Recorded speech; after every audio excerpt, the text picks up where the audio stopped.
जय श्री राम दोस्तों। रामायण और महाभारत में एक से बढ़कर एक योद्धा और महारथी हुए हैं। रामायण में जहां भगवान श्री राम और रावण के बीच युद्ध हुआ था, वहीं महाभारत काल में पांडवों और कौरवों के बीच कुरुक्षेत्र में भयंकर युद्ध लड़ा गया था। रामायण और महाभारत काल में कुछ ऐसे पात्र भी थे जिनका संबंध इन दोनों कालों से रहा है। उन्हीं में से एक है भगवान परशुराम। भगवान परशुराम महादेव शिव के अवतार थे। परशुराम का जन्म ब्राह्मण कुल में हुआ था। ब्राह्मण कुल में पैदा होने के बाद भी उनके अंदर क्षत्रियों जैसा गुण था। भगवान परशुराम रामायण और महाभारत काल दोनों में उपस्थित थे। परशुराम ने रामायण काल में सीता स्वयंवर में धनुष टूटने के बाद भगवान राम को चुनौती दी थी। वहीं महाभारत काल में परशुराम जी ने कर्ण और पितामह भीष्म जैसे योद्धाओं को अस्त्र शस्त्र की शिक्षा भी दी थी। नंबर 2, हनुमान जी। हनुमान जी को कलयुग में जीवित देवता माना जाता है और ऐसा कहा जाता है कि वह आज भी इस धरती पर विचरण करते हैं। हनुमान जी ने रामायण में प्रभु राम की वानर सेना का नेतृत्व किया था।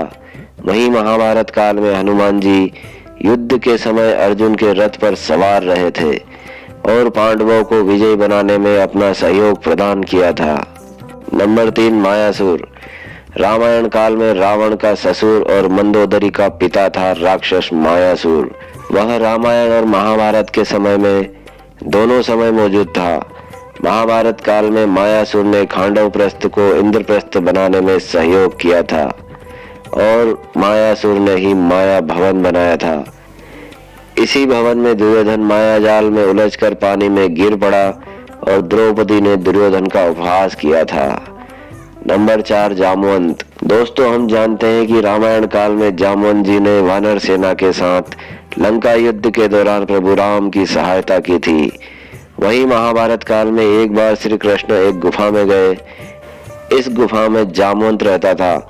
जामवंत के साथ 8 दिनों तक भगवान श्री कृष्ण ने समयंतक मणि के लिए युद्ध किया। इसके बाद जामवंत को एहसास हुआ कि भगवान श्री कृष्ण वास्तव में उनके प्रभु श्री राम हैं।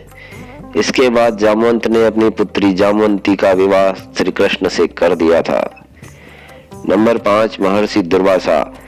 महर्षि दुर्वासा भी एक ऐसे महापुरुष हैं जिन्होंने रामायण भी देखा और महाभारत भी। एक कथा के अनुसार रामायण काल में ऋषि दुर्वासा के शाप के कारण लक्ष्मण जी को राम जी को दिया हुआ वचन भंग करना पड़ा था। महाभारत काल में इन्हीं दुर्वासा ऋषि ने कुंती को संतान प्राप्ति का मंत्र दिया था और इन्होंने ही दुर्योधन का आतिथ्य स्वीकार किया था।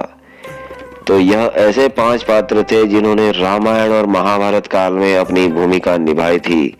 दोस्तों, यह जानकारी अगर आपको अच्छी लगी हो तो वीडियो को लाइक शेयर करें और चैनल को सब्सक्राइब करें। धन्यवाद। जय श्री कृष्ण।